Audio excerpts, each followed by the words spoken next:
దేవుని యొక్క వాక్యం ధ్యానం చేద్దాము. పరిశుద్ధ గ్రంథము నుంచి 2వ రాజుల గ్రంథము 4వ అధ్యాయము మొదటి 4 వచనాలు మనం ధ్యానం చేద్దాము. 2వ రాజుల గ్రంథము 4వ అధ్యాయము మొదటి నుంచి 4 వచనాలు. దయచేసి ఎవరన్నా చదవండి, దగ్గర కూర్చున్నటువంటి వాళ్ళు. దేవుని యొక్క వాక్యం తీయండి, గ్రంథం పక్కన పెట్టుకోండి. కొద్ది నిమిషాలే కదా, దైవ గ్రంథాన్ని దగ్గర పెట్టుకొని దైవ సన్నిధిలో గడపడం మనకు ఆశీర్వాదము. తెల్లారిపోయింది, దాదాపుగా తెల్లారిపోయింది. కనుక ఇబ్బంది ఏమి ఉండదు. మంచి సమయాన్ని దేవుడు చూద్దాం. చదవండి ఎవరైనా. అంతటా ప్రవక్తల శిష్యులలో ఒకని భార్య, నీ దాసుడైన నా పెనివిటి చనిపోయెను, అతడు యెహోవా యందు భక్తి గలవాడై ఉండినని నీకు తెలిసైనది.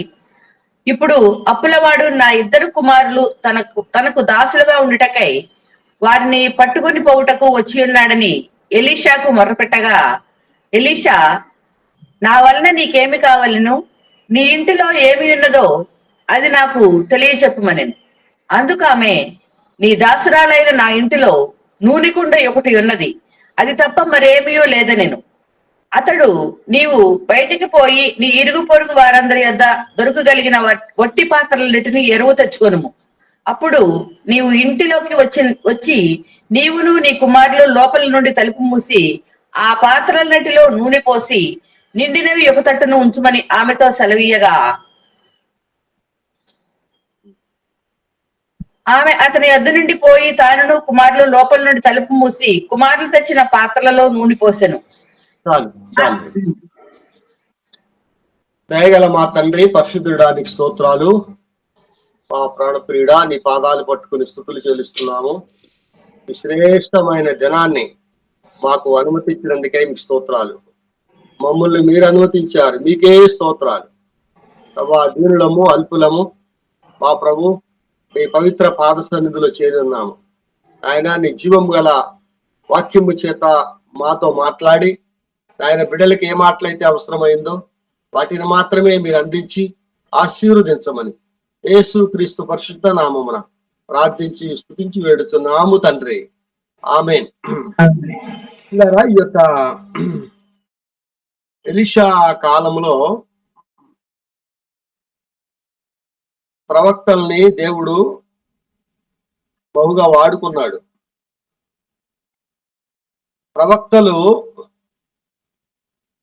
దేవుని యొక్క సన్నిధానములో దివారాత్రులు కనిపెడుతూ వారు రాజులకి ప్రజలకి మధ్యవర్తులుగా ఉండేవారు. రాజు తప్పు చేసినా, పొరపాటు చేసినా దేవుడు ప్రవక్తల చేత హెచ్చరించేవాడు. అలాగే ప్రజలు దారి తప్పిన ప్రవక్తలు మరి వారిని మంచి మార్గంలోనికి నడిపించేవారు. సామాజికంగాను దైవికంగాను ప్రవక్తల పాత్ర బైబిల్లో ఎంతో శ్రేష్టమైందిగా, ఘనమైందిగా కనిపిస్తుంది. అంత మాత్రమే కాదు, చాలా మంది ప్రవక్తలు ఉన్నారు. ఎలీషా, ఏలియా, యెషయా, మరి నాతాను, ఇంకా అలాగే పాత నిబంధనలో దాదాపుగా మరి అనేక మంది ప్రవక్తల గ్రంథాలు కూడా ఉన్నాయి. ఆ ప్రవక్తల్లో పెద్ద గ్రంథాలు ఉన్నాయి, చిన్న గ్రంథాలు ఉన్నాయి. వీళ్ళందరూ ప్రవక్తలే. అయితే వీళ్ళల్లో మనం చదువుతూ ఉన్నప్పుడు ఎలీషా చాలా విచిత్రమైన ప్రవక్తగా కనిపిస్తుంటాడు. ఎలీషా చాలా ఒక ప్రత్యేకమైనటువంటి ప్రవక్తగా మనకు కనిపిస్తుంటాడు. ఎలీషా అంటే కృప కలిగిన వాడు అని అర్థం, కృప చూపేవాడు. ఎలీషా అంటే ఒక కృప. అలాగే మాత్రం కాదు, దయా జాలి చూపించేవాడు. ప్రజల పట్ల దయను జాలిని చూపించేవాడు ఎలీషా. సామాజికంగా కూడా కొంతమంది ప్రవక్తల్ని మనం చూస్తూ ఉన్నప్పుడు దైవికంగా దైవ కార్యములో మాత్రమే చూసేవారు కాదు వాడు. కొన్ని సందర్భాల్లో నేను ధ్యానం చేస్తూ ఉన్నప్పుడు వీళ్ళు సర్వసాధారణమైనటువంటి సమాజంలో ఉన్న మనుషులను, బలహీనులను, ఎన్నికలేని వారిని, వారు కూడా ఈ ప్రవక్తల దగ్గరికి వచ్చినప్పుడు ఎంతో సాత్వికంగా, ప్రేమతో కదా వారితో మరి మెలిగిన వారితో మాట్లాడినట్టుగా మనం చూస్తూ ఉంటాము. అలాగే ప్రవక్తలు పెద్ద పెద్ద రాజులతో కూడా మాట్లాడారు. రాజుల సన్నిధిలో నిలబడేవారు, రాజులను గద్దించేవారు, రాజులను హెచ్చరించేవారు. ప్రవక్త అంటే అంత ధైర్యంగా దేవునికి మాత్రమే భయపడేవాడు. అదే సమయంలో ఒక సామాన్యమైనటువంటి వ్యక్తులు, సామాన్యమైనటువంటి ప్రజలు ఆ ప్రవక్త దగ్గరికి వచ్చినప్పుడు వారు అంతగా తగ్గించుకొని వారితో కూడా మరి ఎంతో ప్రేమగా మాట్లాడినట్టుగా మనం చూస్తున్నాము. దేవుని యొక్క ప్రేమ, దేవుని యొక్క దయా జాలి ఇళ్లలో కనిపిస్తుంది, ఈ ప్రవక్తలో కనిపిస్తుంది. అందుకని ఇక్కడ ఇందాక మనం చదువుకున్నటువంటి ఈ గ్రంథంలో మనం గమనించినప్పుడు సందర్భం మనకు తెలుసు. ఆమె యొక్క విధవరాలు, మరి 2 కుమారులు ఉన్నారు. సామాజికంగా చాలా చితికిపోయింది. ఒకటి, ఆమె శిరస్సు అయినటువంటి భర్తను కోల్పోయింది. రెండవది, 2 కుమారులు మిగిలిపోయారు. అప్పులు బాధ ఎక్కువైపోయింది. చాలా విస్తారమైన అప్పులు చేసి ఉంటుంది. అంత మాత్రమే కాదు, ఎంత అప్పు చేసిందంటే అది తీర్చలేని అప్పు. ఇక ఆమె వల్ల కాదు. అందుచేత అప్పుల వాళ్ళు వచ్చి ఆ 2 కుమారులను పట్టుకుపోతున్నారు. అప్పుడు ప్రవక్త దగ్గరికి వచ్చింది. ప్రవక్త దగ్గర అక్కడ మనం చదువుకున్నాము, ఆమె మొరపెట్టగా అనే మాట ఉంది అక్కడ. ఆమె మొరపెట్టగా కదా, మనం ఎటువంటి స్థితిలో ఉన్నా ఆమె కాదు, మనం అంతకంటే కూడా మరి ఘోరమైనటువంటి పరిస్థితుల్లో కొన్నిసార్లు అనుభవిస్తూ ఉంటాం. ఆమె మొరపెట్టగా ఎలీషా దగ్గరికి వచ్చి మొరపెట్టింది, అంటే ప్రార్థించింది, విన్నవించుకుంది కదా. అవునండి, అది నేర్చుకోవాలి మనం కష్టాలు శ్రమలు వచ్చినప్పుడు మాత్రమే కాదు, కానీ అనుదిన దైనందిక జీవితంలో మనం భక్తి కలిగి దైవ సన్నిధిలో మనము ప్రార్థించి మొరపెట్టే అలవాటు, అది మనం నేర్చుకోవాలి. ఏదో కష్టాలు వచ్చినప్పుడు, బాధలు శ్రమలు వచ్చినప్పుడు మరి అలాంటప్పుడే కాదు, మనం మొరపెట్టగా అనే మాట, ఆ మాట చూసినప్పుడు ఒకే ఒక మాట అంటున్నాడు తను. చూడండి బైబిల్ ఆ మాట నేను నిలబడి, అంటే ఆ వాక్యం చదివేటప్పుడు అక్కడ నిలిచి ధ్యానం చేస్తూ ఉన్నప్పుడు అక్కడ ఒక మాట అంటున్నాడు. 2వ వచనములో, ఎలీషా, నా వలన నీకేమి కావాలను, నీ ఇంటిలో ఏమి ఉన్నదో అది నాకు తెలియజెప్పుమనెను. నా వలన నీకేం కావాలి, నా వలన నీకేం కావాలి అంటే, మనుషుల దగ్గరికి వెళ్ళి ఈ మాట అంటే ఆ మాట అన్నా చెల్లదు. నాకు ఫలానాది కావాలంటే అందరు ఇవ్వలేరు, అందరి వల్ల కాదు కదా. నాకు ఫలానా సమస్య ఉందండి అని మనం సమస్యలు చెప్తే అది నా వల్ల కాదులే అంటారు. పైకి చెప్పండి బ్రదరు, మనం చూద్దాం అంటారు, కానీ వల్ల కాదు. నా వల్ల ఏం కావాలి, నీకేం కావాలి, నేనేం చేయాలనుకుంటున్నావు అంటే, ఈ మధ్య ఒక పాట పాడుతున్నారు బాగా, ఏదైనా చేయగలవని, ఏదైనా చేయగలవు ప్రభు అని. ప్రభు అయితే ఆయనకి అసాధ్యమైనది లేదు, అంత సాధ్యమే ఆయనకి. కాబట్టి ఆయన ఒక్కడే ఆ మాట అనగలడు. నా వలన నీకేం కావాలను అనే మాట అది ప్రభుకే సాధ్యం. అందుకని అలాంటి దేవుని దగ్గర మనం మొరపెట్టాలి, ప్రార్థించాలి. ఏదైనా సాధ్యమయ్యేది, ఏదైనా చేయగలడు. అందుకని ఆయన అంటున్నాడు, నా వల్ల నీకేం కావాలి కదా, ఏం కావాలి, అలాంటి లేదు అనేది లేదు నా దగ్గర. ప్రవక్త ఆ మాట నిజంగా అంటున్నాడంటే, సామాజికంగా బాహ్యకంగా ఆయన దగ్గర ఏం లేదండి. ఆస్తి లేదు, పెద్ద అంతస్తులు లేవు, లేకపోతే ఆ ప్రవక్త దగ్గర ఏవో బంగళాలు లేవు, బ్యాంక్ బ్యాలెన్స్ అంతకన్నా లేదు. కానీ ఏం కావాలి నేను చేస్తాను అన్నట్టుగా అంటున్నాడు. అంటే అది ఎవరి మాట? అది దేవుని మాట, దేవుని మాట, దేవుని మాట. అందుకని అక్కడ ఒక మాట అంటున్నప్పుడు, ఎలీషా వలన నాకేమి కావాలను అంటే అన్ని, నీ ఇంటిలో ఏమి ఉన్నదో అది నాకు తెలియజెప్పుము. నీ ఇల్లు, నీ ఇంటిలో ఏముంది, నీ ఇంటిలో ఏది ఉందో అది ఓపెన్ గా చెప్పాలి. అదేముంది, ఏమైనా ఉందా నీ ఇంట్లో కదా? అంటే ఆమె అనొచ్చు, ప్రభా నా దగ్గర ఏదో ఉంటే నీ దగ్గరికి వచ్చేదాన్ని కార్యమో గాని ఏమీ లేదు, ఒక్కటి ఉంది. ఆమె ఉంది, నూనె కుండ తప్ప అంది. ఈ ఇంటిలో నీ దగ్గర ఏముందంటే ఏమున్నది, అది తప్ప మరేమీ లేదు. నూనె కుండ ఒకటి ఉన్నది, అది తప్ప మరేమీ ఒకటి ఉంది, ఇంకేమీ లేదు నా ఇంట్లో ఏమీ లేదు, అదొక్కటి మాత్రం ఉంది. భక్తులు చాలా మంది ఆ పరిస్థితుల్లో, వారి కుటుంబాల్లో ఇలాంటి పరిస్థితులు చాలా ఎదుర్కొంటాం. బైబిల్లో ఉన్న సంగతులే మనం చూస్తూ ఉంటాము. ఏమీ లేని స్థితిలో, దిక్కులేని స్థితిలో కదా, నిస్సహాయత, ఎటువంటి సహాయం లేనటువంటి ఇల్లు, దిక్కుదోచని ఇల్లు. కాబట్టి ఇప్పుడు అలా గమనించండి, ఈ మలాంటి మనం కూడా కొన్నిసార్లు అలా ఉండొచ్చేమో. అలా ఉన్నప్పటికీ మనం ధైర్యంగా ఉంటాం. మనం ఏమీ లేని వాళ్ళము, నిస్సహాయత, బలహీనత ఉన్నప్పటికీ మన పైకి మాత్రం గంభీరంగా కనిపిస్తూ ఉంటాం చాలాసార్లు. కానీ ప్రభు దగ్గర ఓపెన్ అవ్వాలి. ప్రభు, నిజంగా నా పరిస్థితి ఇదయ్యా, నా ఆత్మీయ స్థితి ఇది, నా హృదయం అనే ఇంటిలో కదా ఏమీ లేదయ్యా, నీకు సంబంధించింది నువ్వు అడిగితే నువ్వు చూడడానికి, నువ్వు ఆనందించడానికి ఏమీ లేదు. బాధ ఉంది, శ్రమలు ఉన్నాయి, కష్టాలు ఉన్నాయి, బలహీనతలు ఉన్నాయి, అనేకమైనటువంటి లోపాలు ఉన్నాయి. అవి ఉన్నాయి కానీ నేను సంతోషించేది హృదయంలో ఏముంది కదా? ప్రభు చెప్పాడు, మీ దేహము దేవుని ఆలయము కాదా, దేవుని ఇల్లు. ఈ హృదయము దేవుని యొక్క ఇల్లు. ఇంటిలో దేవుని సింహాసనం ఉండాలి, ఇంటిలో దైవ ధ్యానం ఉండాలి కదా.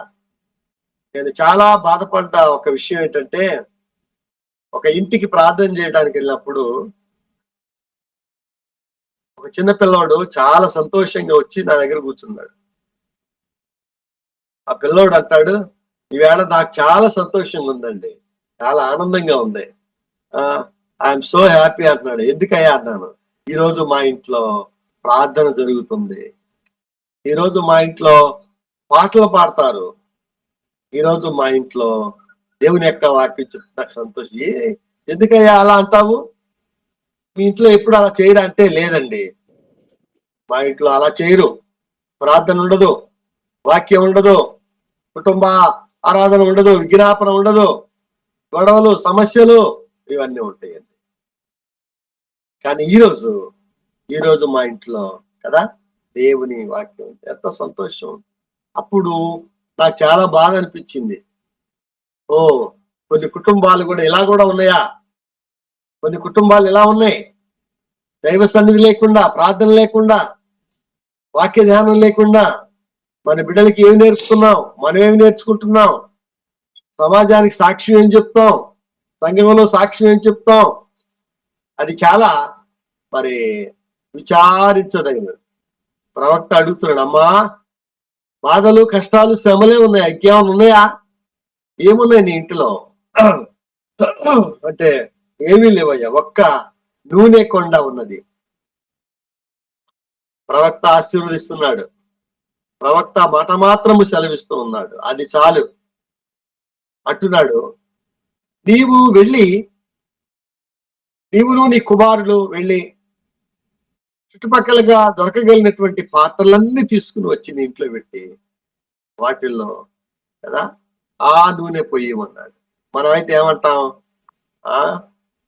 ఏమంటాం, అదేంటి ఏమీ లేక మీ ఇంటికి వచ్చాము, నీవేమో చుట్టుపక్కల వాళ్ళ దగ్గరికి వెళ్ళి ఒట్టి కొండలు తెచ్చి ఇంట్లో పెట్టమంటున్నావు. ఏం జరుగుద్ది?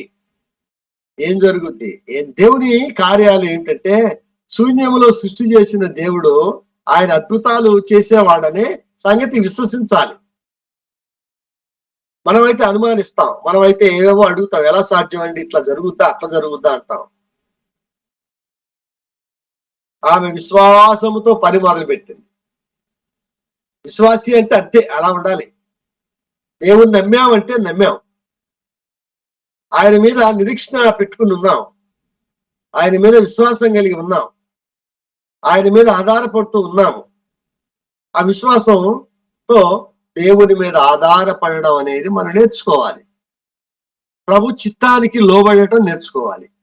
ఆమె మారు మాట మాట్లాడలేదు, మరొక మాట మాట్లాడలేదు. ఆవిడ ఏమంటుంది? ఆవిడ వెళ్ళింది, కుమారులను తీసుకుని వెళ్ళింది.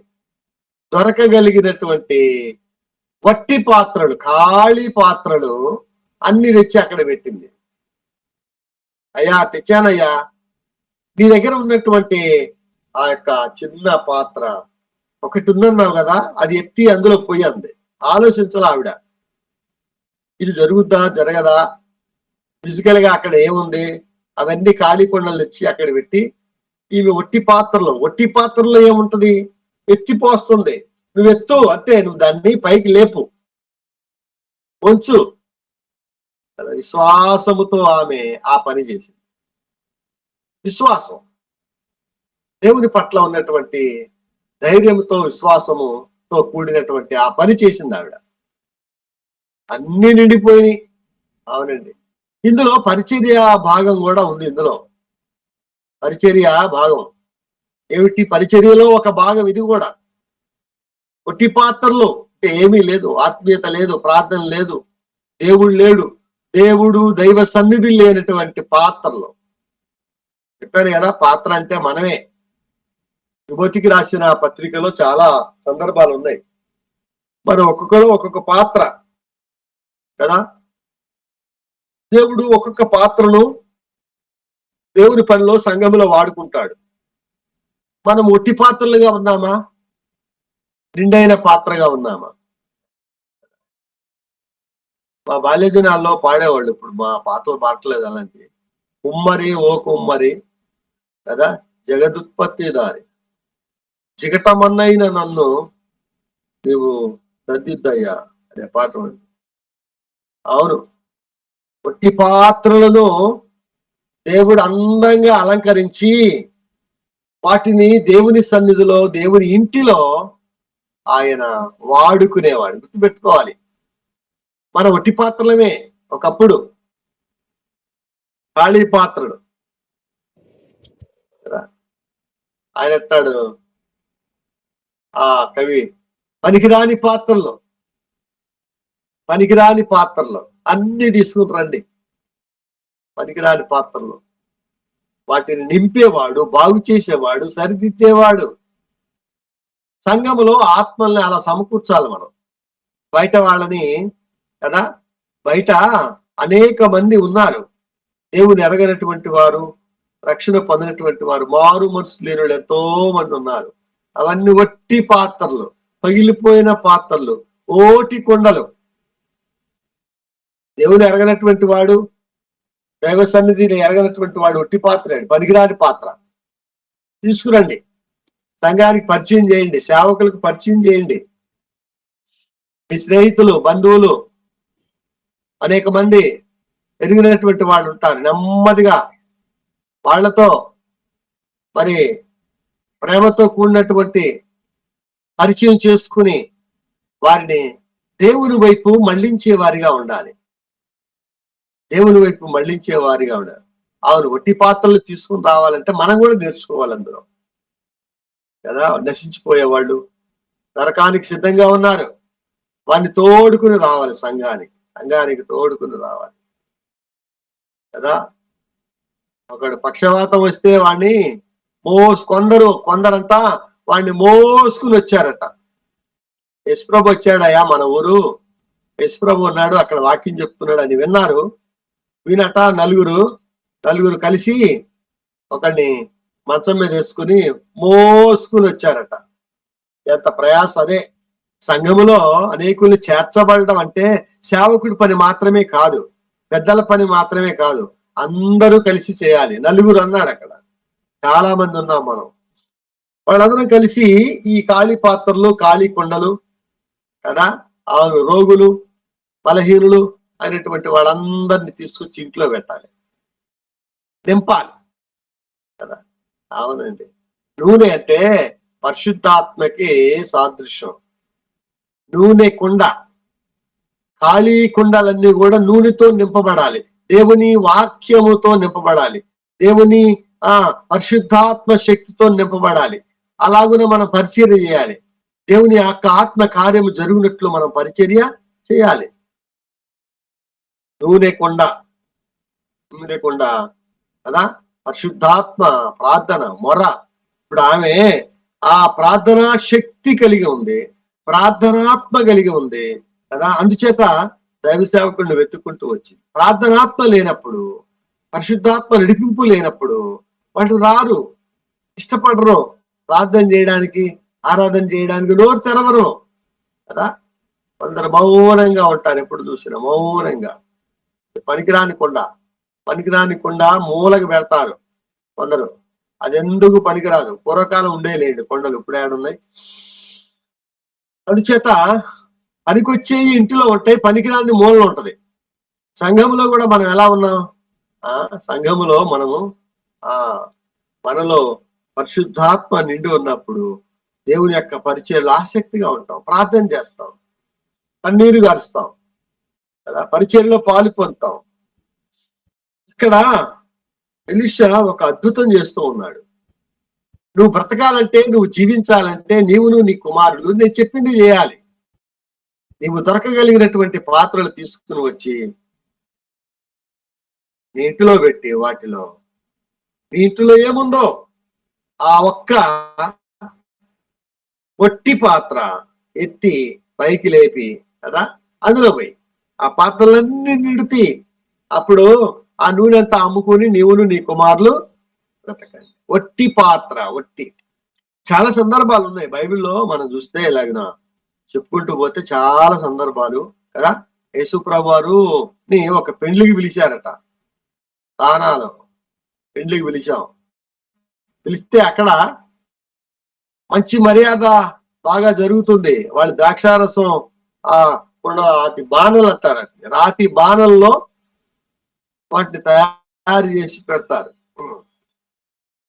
ఆ కానా అనే ఊరిలో ఆ విందు జరిగే సమయంలో మరి ద్రాక్షారసం అయిపోయినప్పుడు ఏం చేయాలి, అందరూ ఒట్టోడం అయిపోయామే, అసలు ఈ పని ఎలా సాధ్యం అవుతుందని ఆలోచించే సమయంలో మరియమ్మ దగ్గరికి వెళ్ళారంట.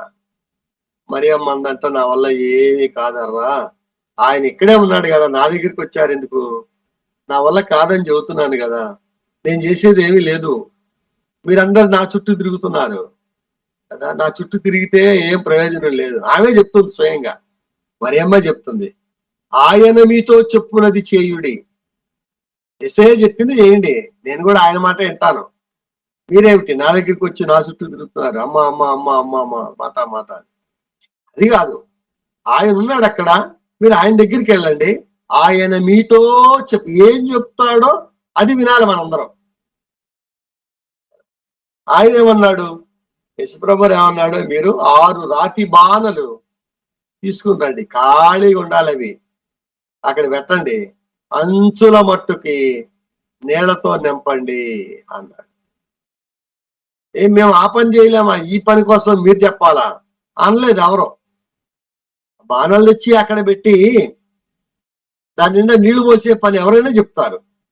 అంటే నీళ్లు పోయి మనం వచ్చిన వాళ్ళకి ఇప్పుడు దాకా ద్రాక్షారసం పోసి, మధురమైన ద్రాక్షారసం పోసారు, చాలా కమ్మని ద్రాక్షారసం పోసారు.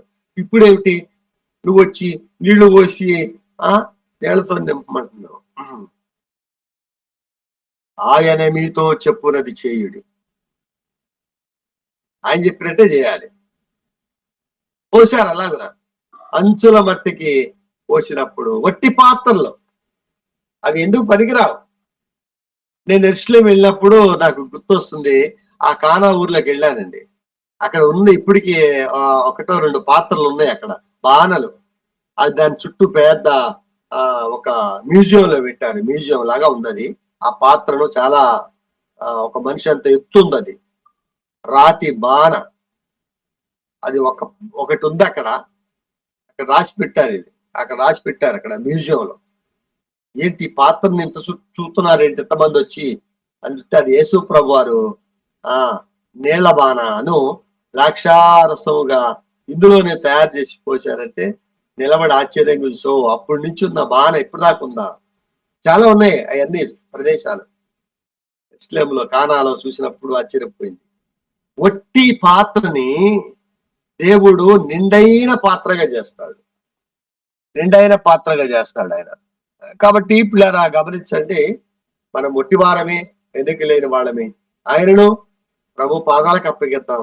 ప్రభు మన జీవితాన్ని నిండైన పాత్రగా చేసి మనల్ని జీవింపజేసేవాడు, ఆస్వాదించేసేవాడు. అలాగున మనం ఎలీషా కృపగలవాడు, యేసయ్య కృపగలవాడు, కృపామయుడు ఆయనకి. అలాంటి ప్రభు పాదాలు పట్టుకుని మనం ప్రార్థన చేద్దాం. దేవుడి మాటలు దీవించును గాక. దయగల మా తండ్రి, పరిశుద్ధుడానికి స్తోత్రాలు.